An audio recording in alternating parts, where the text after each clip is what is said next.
Good afternoon, and thanks so much for staying there for us. This is Midday Live on TV3. My name is Bright. Now for first, 8 of the 22 persons accused of killing Major Mihama have been discharged.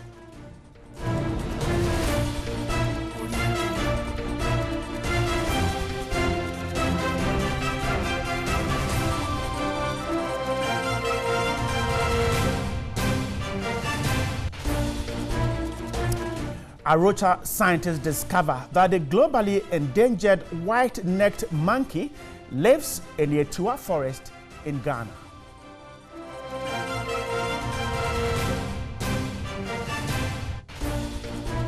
Coming up in business, LPG marketers have backed down on their threat to sue government over rollout of the cylinder recirculation model.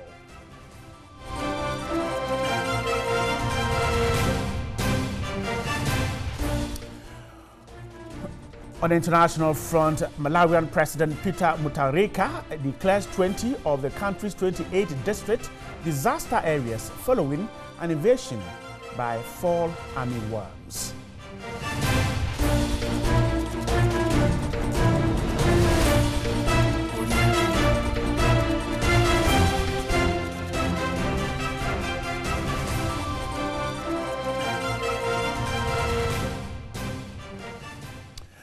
Well, the details of all this and more coming up. Thanks so much for staying with us. Now to our very first story. 8 of the 22 persons accused of killing Major Mihama have been discharged. TV3's court correspondent Salom Amenya is joining me via phone. Good afternoon, Salom, and grateful for your time. Now, first, the reasons why these 8 have been freed. Well, according to the Attorney General, based on evidence, the summary of evidence gathered, these 8 persons, it points to the fact that they haven't got enough evidence to actually go ahead with the committal process involving these 8 people. So there's a need for them to be discharged so that the rest who they have evidence against could go ahead with the trial. And so, has the date been set for the trial to begin? Well, we are coming back to court on January 11. That is when we are coming back to court, and it's possible that the committal process will begin.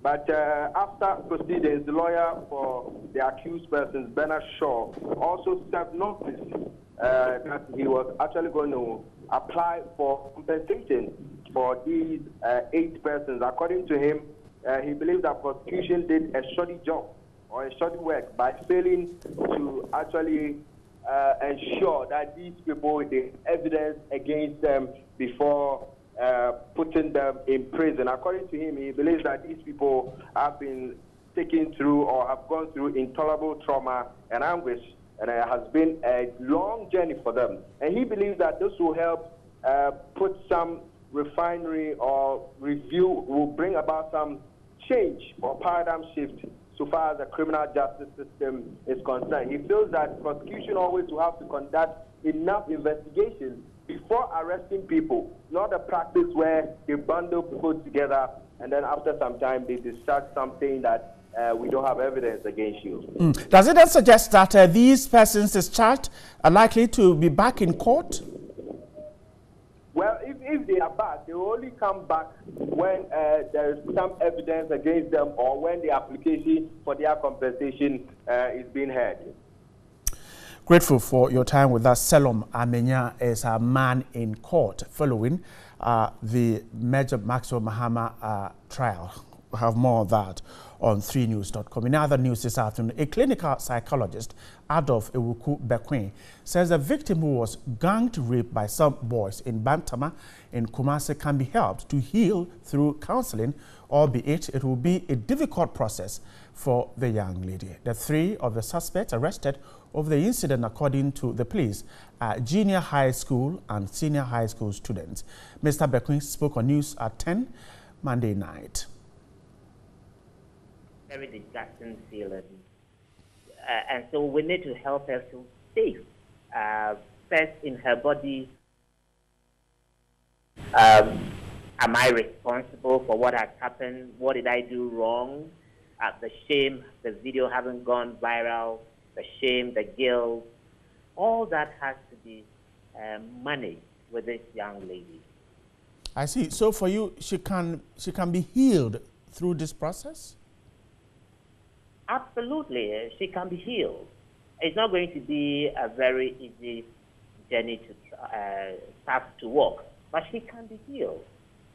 She can be healed. She can recover from the trauma of sexual assault, from the defilement that if may feel her body dirty, and we need to help her sanitize her first psychologically by what we do body, by helping her go through medical attention, screening to disabuse her mind of whatever infections that may be possible. We have to clear her of that. Then we can begin the talk therapy with her.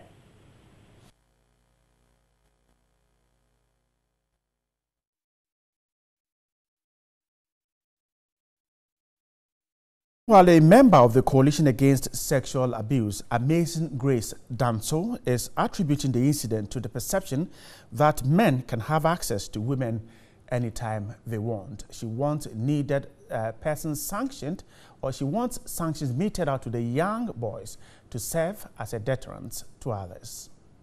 Underlying factors are quite complex to unpack, but many of us believe that there's this idea supported by the patriarchal society that a man has access to the woman's body, whether she likes it or not, because some way, somehow, she's supposed to be subservient to him. So it's not really surprising that you have young people exhibiting such atrocities or such heinous attitudes, because there's a fundamental belief, or should I say perception, that you can do whatever you want to a woman's body and get away with it. Fortunately, unfortunately, this was on record, and we do have substantial evidence to go after these perpetrators. So it does make us worried about the numerous cases that are happening all across the country that don't get reported. So making an example of these perpetrators is a very high priority. We have more on this rape issue. We'll try to reach a legal practitioner, take a look at the likely charges that will be preferred against these young boys. But before that, some other stories. 57 former Liberian refugees have besieged the United Nations High Commission for Refugees in Accra, demanding that they be resettled in first world countries. The angry Liberians, who spent 32 days at the premises of the UNHCR, are demanding that they be sent to Canada, America, or the United Kingdom.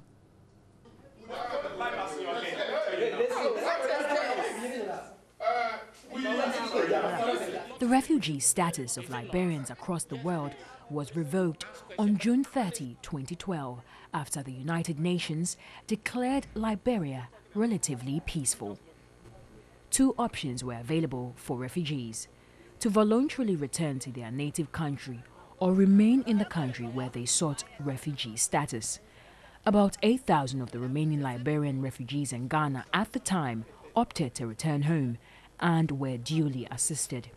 3,500 opted to stay in Ghana, whilst the remaining 2,500 declined the two options. About 1,000 of the 2,500 then applied to the Ghana Refugee Board for an extension of their refugee status, but only 250 were granted. An appeal to the Interior Minister, according to the rules, had an additional 100 applications granted. Per the foregoing, the remaining 2,150 Liberians have no status and had up to January 15, 2018 to leave the country or be counted as illegal immigrants. Perhaps desperate to avoid whatever action awaits them as the date draws near, these former Liberian refugees threw themselves on the UNHCR demanding their transfer to a first world country. They claimed the UNHCR had an obligation. Time for our own durable solution. They don't want to give it to us. That was made for me to move from the place where I was they finish breaking the dance. That was made I come on the side for UNCR to give my durable solution. And we asked them several times, we met them 12 different occasions. And then they told us that go and come, go and come. We are tired with it, and now we don't have houses on the camp. And they know very well that Liberian refugees who took exemption are fought on the resettlement, which of course my category. Of course, I know that my status have come to an end, but in another category of my situation, I automatically fall in the area of being resettled because I'm considering myself to be a status refugee. You cannot have me in the country for more than 27 years. Profile me through all the years, and at the end of the day, you tell me I should have no benefit. This is not accepted under international law, but even the United Nations Convention. But these claims were denied by the UNHCR. Showing documents to support his claims, an Associate Protection Officer, Edmond Quarte, insisted the former refugees do not have any rights. 350 people who maintain their refugee status. Why? Because the government of Ghana has decided that they should keep their refugee status. Now, all the people that were rejected from the day they were given their letter ceased to be refugees. Now, once that decision is made by the government of Ghana, you cease to be a refugee to UNHCR too. Currently, the 57 former refugees have been taken to the Cantonment Police Station, awaiting to be conveyed back to Budumburam camp, where their permit is due to expire on January 15 next year. Let's stay on this issue. My guest is the Executive Secretary of the Ghana Refugee Board, Dr. Kofi Anane. Good afternoon, sir. Grateful for your time. So, is it that these persons we saw are not refugees? Yes, it's true. By technicalities, they are not refugees. They are no longer refugees. Since June 30th, 2012, a cessation clause was imposed. They ceased to be refugees. They ceased to be refugees. And opportunity was given them to appeal. The appeal was also dismissed because at a point I believe that these people, they are just acting, their claims are false. They are no longer refugees. They are based on intransigence. We've talked to them several times and they are aware of that, but they think that once they come across like this, the international community or the country or the media will pick up their story, but their story is not. It's not based on facts. It's not based on the truth. I see. Yeah. Okay, now before we even talk about, let's check about why are they not refugees? Yes, at a point after they've been refugees since the Liberian crisis. Right. And at a point, it was determined that they no longer required international protection. We have this false belief that refugee status doesn't end. It ends. So June 30th, 2012, as the cessation clause was invoked, and those who did not qualify or they were not exempted ceased to be refugees. And these are the people who are picketing at the UNHCR office. Suggested that they can go back to their home countries. Yes. Provisions were made for them to go back to their home countries. They don't normally just send them empty-handed. A package was given to them. Many of them, I believe, got those packages, but still refused to go back. Whose job is it to transport them to their home countries? The UNHCR, NDRs, we have made arrangements for that. They've done that several times. And all before that, we liaised with the Liberian embassy to determine whether these are Liberians and also to provide them with travel documents. And this was done for the past 5.5 years. And yet they refused to go. And this recent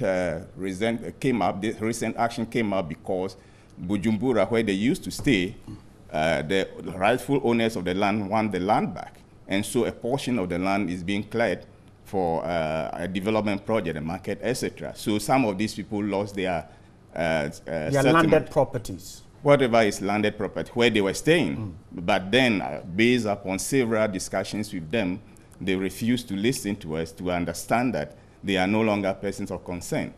During the cessation, 350, as mentioned by the UNHCR colleague, 300 people were exempted for one reason or the other. Those were determined that they could not go back to, so they are still there. And they are being still protected. They still have their dwellings, and they are still protected. What do we do with these persons?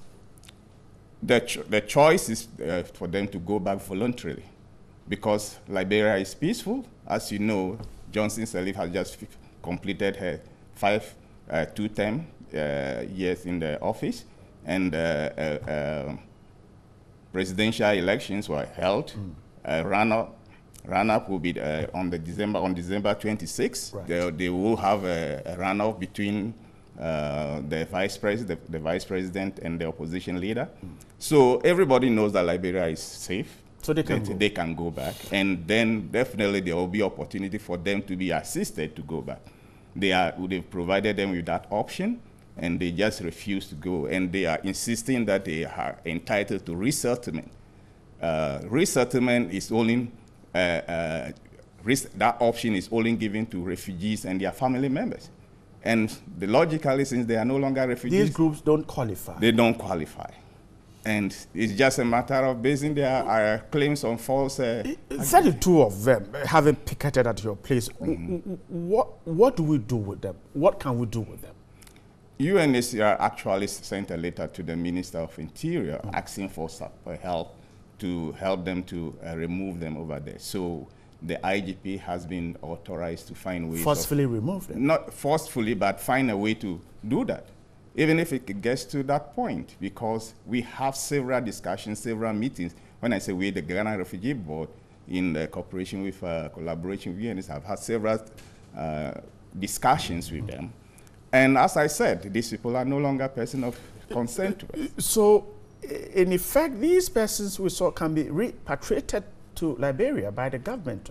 Yes, then the other issue is that Liberia is part of ECOWAS. Right. Yes, and some of them are claiming that they are here, even though they are no longer refugees, they are here as ECOWAS citizens. So they should be allowed to stay. But then in that case, ECOWAS protocol doesn't allow you to stay indefinitely. You can go back and come back and stay here for the 3 months without a visa. That's what the ECOWAS protocol maintains. But then they are not even prepared to even consider that if they think that Ghana is somewhere, it's a place that they want to stay, then they can go back home voluntarily and come back as ECOWAS citizens. So the resettlement you're talking about is totally out of place. Definitely. The UNHCR cannot do anything at all about it. Cannot do anything about it. Definitely that is true, because, and even looking at the international context, resettlement is based on the voluntary acceptance of a third country. The third country will have to agree to receive them. And it must be based on your status as a refugee. I see. How many Liberian refugees, that's if you have the figure, do we have currently in Ghana? As I said, those who were exempted, right, about 350. 300 of them. 50. That's a number, official number. Official number that we have. But many of them, some of them who haven't left, who didn't take advantage of the integration package to return voluntarily, are still there. And they have been living in Bujumbura for all this while. Finally, they might be watching you. Perhaps this is the opportunity for you to speak to them on what they are demanding. Finally, and we'll wrap up. Yes, to them, I'm sure they will be watching us, and they know, some of them know me quite well.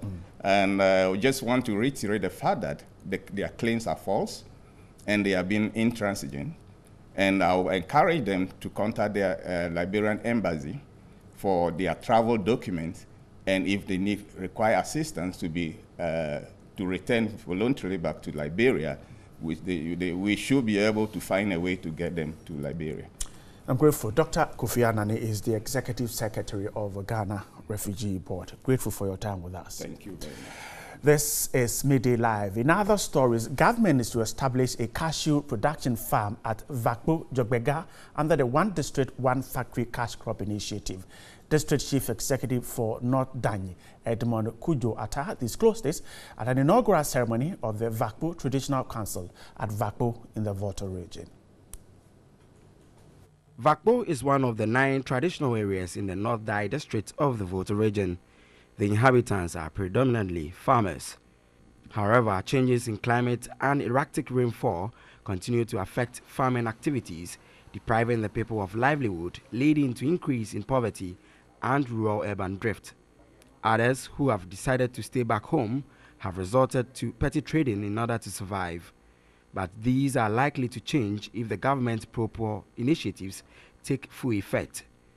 For the people of Vakpo, for instance, a shift towards cash crop cultivation is key. There is a good news. The government is doing a project that we call One District, One Cash Crop. The government has already identified Vakpo Jogwega land for cashew production. But the district chief executive for North Dai, Edmond Kojoata, is particular about unity of purpose. To achieve this, however, the issue of unity cannot be underestimated. Government is seeking one thing, unity and freelance. Who is going to give us the land? It is the traditional authorities who are going to give us the land. The paramount chief, Togwiga Gbogbolulu, is optimistic the autonomy from the Akpini Traditional Authority would propel development. Let us all unite and collectively put our shoulders to the wheels of local development. Let us all partner each other in communal development projects in order to bring out our achievements beyond measures. The immediate past president of the Veterans Association of Ghana and the chairman of the Association of Retired Naval Officers, Commodore Steve Ovimpe, urged the youth to take advantage of recent developments to enhance their lives. This is Midday Live. My name is Bright Nanamfo. Now, in other stories, the Executive Secretary of COPEC, Duncan Amwa, has dared officials of the Tema Oil Refinery to go to court for alleging some of them are stealing from the refinery. Speaking on TV3's Business Focus, he indicated he has evidence to prove his case. One of those instances happened 2 weeks ago, where alleged scraps and some equipment have been bundled into a truck, sold off. Proceeds cannot be accounted for. The TOR management, through the Honorable Isaac Osei, I salute him, have instituted a probe. But we believe that there would have to be an external probe. TOR cannot investigate itself. Absolutely. We would need the external IOCO, we'd need the BNI, the CID, we would need every other investigative organ of the state to go in there to ascertain the exact magnitude, right, of what has been taken out. It could be 10 million Ghana cedis. It could be $10 million worth of equipment taken out there and sold, and the proceeds pocketed. A committee has been put in place by Toba. We do not subscribe to that notion that TOR should investigate itself. So let Yoko and others go out there and also find out whatever they would find out. If at the end of the day, these actions, as we believe, were embarked upon with some fraud motive, these people should suffer the consequence thereof and should not be allowed to walk freely. Some of them are currently even threatening legal suits. But we dare them to go ahead. We dare them to go ahead because we have the pictures, we have the date, we have the exact times that the so-called scraps were moved or ferried out of the refinery in the night. It tells you that people are really operating in the night. I could show you the pictures. In the night. It tells you that if it is a sale that is something quite usual and ordinary, why would you move those things in the night? What we gather, some tube bundles or air cooler tube bundles, probably valued at around 400,000, which could have gone with the scraps, have been sold. $400,000 USD. Exactly. And that is just one equipment that we hear per our little nose, diving around, that has also gone out there. That's with about 1.8 million Ghana cedis. That is just one. And so we are saying that the figures could even be more. We also have found out that it is not only the scrap that has been sold, but again, some tools that were brought, some plates, right, that were brought for constructing a new tank. Yeah. So the plate tanks, the tank plates, they are still there rusting as of today.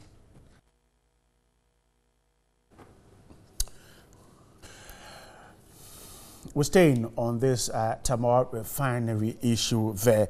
The refinery has issued a rejoinder. Let's take a look at what exactly is in there. The rejoinder from the Public Affairs Manager, Dr. Kingsley Nchibuesiako, said no such matter of theft has been or theft of equipment has been alleged by the statement has been established. The public affairs manager, however, added that a committee has been set up to investigate a matter relating to how some scraps were disposed of in the refinery. The Tamale Refinery TOR urged the public to remain calm and have confidence in a committee tasked to come up with their findings on the matter. The Oil Refinery has assured Ghanaians that management would ensure that the right thing is done at all times and that no acts of corruption would be tolerated at the refinery. We'll try and raise the Public Affairs Manager, Dr. Kingsley Ntwi on the phone lines to react to some of the issues apart from the statement that he's issued. The Chamber of Petroleum Consumers is daring them to go to court if indeed they think that the allegations you're raising against what happened at TOR is not right. When we reach Dr. Kingsley Ntwi, the Public Affairs Manager, we will put out these questions to him. Let me quickly check the phone lines if it's there. Dr. Ntwi, good afternoon. Grateful for your time with us. We'll try and reach him. But the Chamber of Petroleum Consumers is daring officials of the Tamale Oil Refinery to go to court if indeed these allegations raised are not the truth. That is the story. We'll take a break, and when we come back, there is more on Midday Live. Stay with us.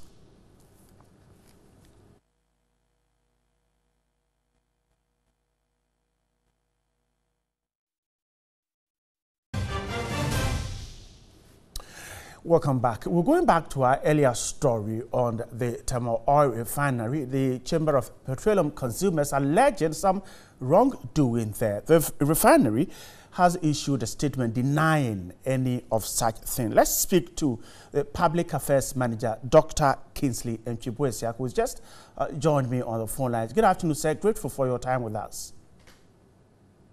Yeah, hello. Hello, Dr. Ntwi. Good afternoon. Good afternoon, sir. Great. Now, first of all, your statement is denying that there's nothing as is being alleged by COPEC. Is that the situation? Right.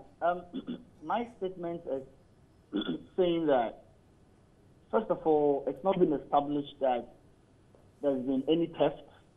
It's not been established that some staff have sold and stolen company equipment and shared the proceeds among themselves as being perpetrated by the statement signed by Mr. Duncan Amwa, which is making rounds on social media and being discussed on other media platforms.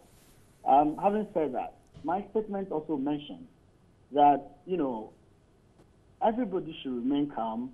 There is nothing untoward happening at TOR at the moment. In fact, what is happening is that the committee, Honorable Isaac Osei, who happens to be the MD of my oil refinery, has set up a committee to investigate the issue that Mr. Amwa is talking about. And until the committee has come up with its findings, anything that anybody says is going to be prejudicial, if I can put it that way, you know, and that this committee, we have absolute trust and confidence in them. You know, they've been given their terms of reference, and at the end of the day, they are going to come up with their findings and present to management, and then management is going to take decision on that. I see. That is, yes. So it means that the allegations of theft are being investigated. No, that is not what I said. You see, you cannot even establish if there's been theft or not until the committee is finished with its work. What is being investigated? What is being investigated is that he mentioned that somebody, a committee has been put in place because somebody sold scraps, okay? And then the proceeds were shared among themselves. Now, that is an allegation. The fact that somebody in the company sold scraps, that's fine. That's accepted. But the outcome of that, whether as he's claiming people share the proceeds among themselves, whether as he's claiming some vital equipment belonging to the company were included in this sale is also going to be established by the committee. As I stand here, I'll be honest with you, I don't know. In fact, Dr. Chibuesiakon, I think you're not answering my question. Is the committee investigating the allegations of theft? I didn't. You see, Bright, you are rather not getting what I'm saying. Okay, please explain. Listen, you seem to be basing your question on what Mr. Amwa has written. I am saying that what is being investigated is that after, as he claims, scraps were sold. Selling scraps doesn't mean that there's theft. Does that mean that there's theft? No. Selling scraps doesn't mean that there's necessarily that's going on. And I'm only saying that. Hello, Dr. Boy. Yeah, please go ahead. Determined after the committee has recommendation. That is all that I'm saying. And you see, there are other things that Mr. Amwa was on your network saying, yes, I'm quite different. Well, we've lost him there. Dr. Kingsley Chibuesiakon is a public affairs manager at the Tama Oil Refinery there. We'll try and raise him back on the phone lines, but in other news this afternoon, Arocha scientists have discovered that the globally endangered white-necked monkey lives in the Etua forest in Ghana. The mangabe, a rare terrestrial monkey, is known from only a handful of sites in Ghana and is considered by the International Union for Conservation of Nature to be globally critically endangered with extinction. The mangabe was discovered during the course of a camera trapping survey of Etua forest. Arocha scientists were trying to establish the current status of the animals living on the forest floor, which are often vulnerable to hunting and trapping.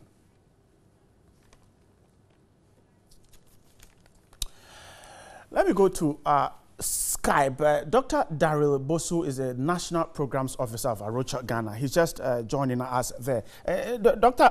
Bosu.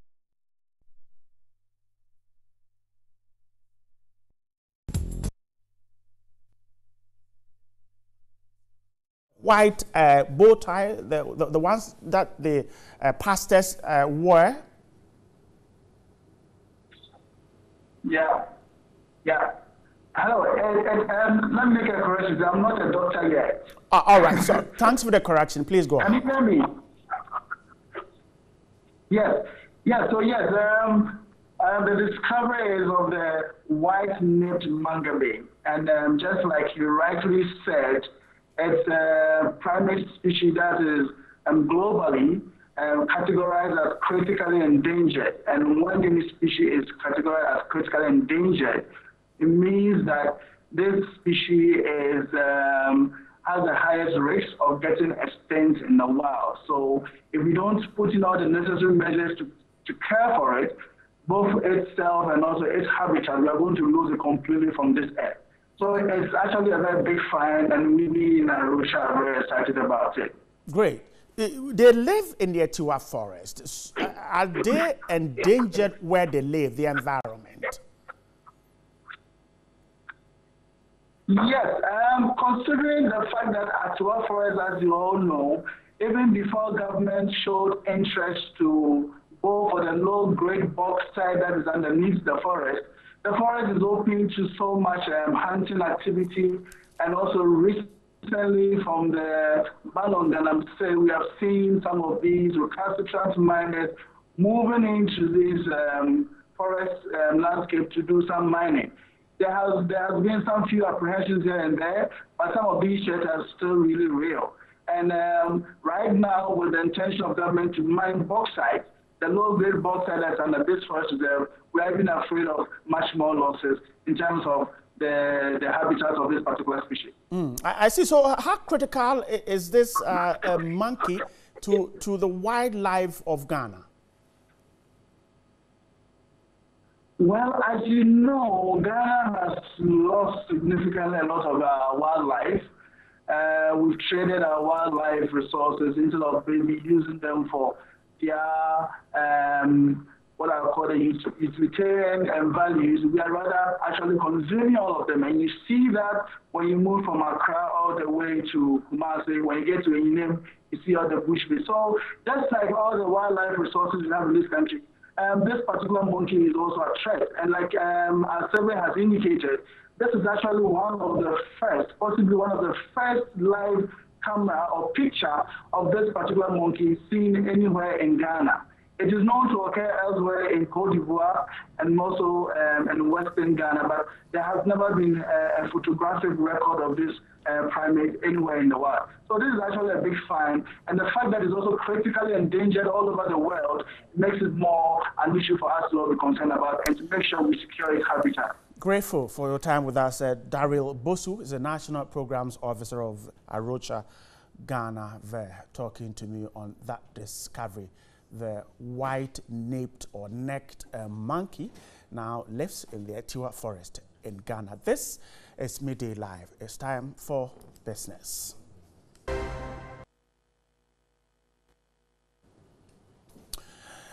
Welcome back. LPG marketers have backed down on their earlier threat to sue government over what they describe as a deliberate attempt to sideline them in the rollout of the cylinder recirculation model. Speaking on TV3's business analysis program, Business Focus, lawyer and public relations officer of the Marketers Association, Bernard Oredu, said the Energy Ministry has written to meet them over their concerns.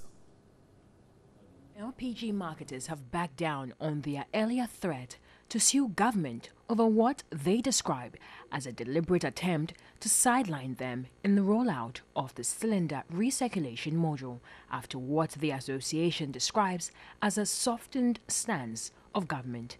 The LPG marketers have since its inception objected the policy, which is expected to be fully implemented by November 2018, according to a presidential directive. The module involves the filling of LPG cylinders at designated refilling plants before distribution to customers at retail outlets. Speaking on TV3's business analysis program, Business Focus, lawyer and public relations officer of the LPG Marketers Association, Bernard Oredu, said the Energy Ministry has written to meet them over their concerns. We indicated our intention to come out with a press conference, and we're going to use that press conference to announce our next way forward in terms of our grievances or our concerns with the implementation of the new cylinder recirculation module. We were of the view that there were some issues, there were some challenges that needed to be addressed, and we were seeking audience with the minister to actually seek the best way to resolve these issues. But we were not being heard. So we had come last week to tell the general public that we are going to have a press conference on Tuesday and then announce to the public what we intend to do. But we went into another meeting, like you said. We have received a letter from the ministry, giving us the Ministry of Energy. The Ministry of Energy, yes. The letter was sent, I think, on Friday, giving us audience on Wednesday. So we've had that invitation from the ministry that, okay, if we say we have any grievances, we should come back to the table for a discussion. So as we speak tomorrow, the planned press conference won't come on. Our members have resolved that if the minister has decided to give us a listening ear, let's explore that avenue. We won't go ahead with the planned press conference. We would wait first to meet with the minister on Wednesday and see the outcome.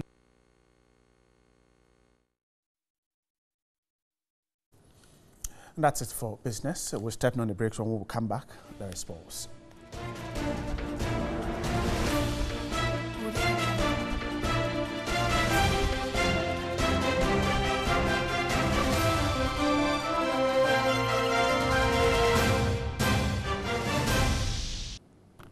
Up next is entertainment. Entertainment news is brought to you by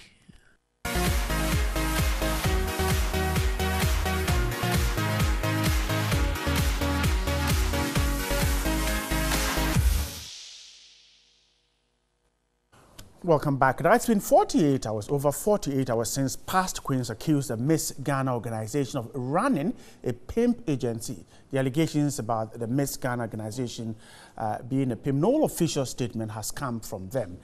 How will this affect the credibility of that organization? My guest is the man in charge of the digital MG, and he talks a lot of entertainment. I'm sure he wakes and sleeps with entertainment. Good afternoon, sir. Grateful for your time. Francis Doku. Good afternoon. let's start from here. So this allegation, how damaging is it to the entire project? I think this is a very serious one. You know that over the last few years, it's been very difficult raising sponsorship for entertainment events, and particularly the Miss Ghana. It's been very difficult. So coming on the heels of that, if we have such news, coming, I think this is damaging enough. It would worry the effort to raise sponsorship for that particular event and also for all entertainment events. It also leaves a bit of doubt in the minds of people who take part in this, pageants and all that. So I think the allegations, we eventually know whether they are true or not. But regardless of that, I think the damage that this has done to the event, it's great. The no response, would you say, is good PR managing the situation? I think that the fact that you agree to go on a radio station and television station to talk about the issue, for me, I think they should have waited a bit more before agreeing to comment on it, taking all the issues that come and then see how you respond appropriately. But so long as you've given your word that you go on a station, I think it is fair that even if you go, you say that you come back. But deciding not to go at all when a lot of announcements have been made, and all that, I think that wasn't very right. Then people will think that you have something to hide. But if you were not going to respond immediately, then you sit down and plan, and then maybe by Friday, by which time you've taken all the feedback, then you respond appropriately. But agreeing to go and not showing up, I think that's not right. Wherever this process ends, can we have the Miss Ghana we used to know in the past? Can we have it again? It will be very difficult, as you say. It will be very difficult because no matter how this ends, assuming even the allegations were not true, it would take a long time. I think trying to see how to build the brand again. Because let's face it, Miss Ghana hasn't been what it used to be in the past for some time now. Previously, when they mentioned Miss Ghana, you know that this is a true pageant. But over the years, there's been a lot of these issues that have come up. From when Shirley left off till when Ina picked it, the very beginning up until now. I mean, it's even surprising that they still have an event ongoing because the allegations and counter-allegations have been too many. So I think that it will take a lot of effort, a lot of PR, a lot of brand building. And even if it would attain the status it used to be, I think it will take a very long time. I don't see Miss Ghana being what it was in a very short time. And so the organizers, what quick recommendations can you give out to them? I think they need to respond. They need to respond, having taken in all the feedback, maybe before the end of this week. Because if you leave it to linger for too long, also people would have their own interpretation. They need to respond appropriately, put out their own fact, and then let the public judge what it is. But I think that we have a public that when they make a decision, it's difficult to change their mind. It's difficult to sway them from what decisions they made. But you need to put in an effort and see how it comes. I'm grateful for your time with us. Francis Doku is the man in charge of MG Digital, and he talks a lot about entertainment. There is more of this on 3news.com. You can catch up on that too. Now to some international news. In Malawi, President Peter Mutharika has declared 20 of the country's 28 districts disaster areas following an invasion by fall army worms. The pests have destroyed the crops of nearly 140,000 farming families since the start of November. The fall army worms are believed to have been transported from their usual habitat in the U.S. state of Florida or the Caribbean. A U.S. aid expert said recently that the caterpillars have spread to 21 African countries and threaten the continent's main food staple, maize. The government is seeking international help to contain the outbreak, which President Mutharika says is a major threat to Malawi's food security. The government has procured about 56,000 liters of pesticides, just 1/7 of the amount that is needed.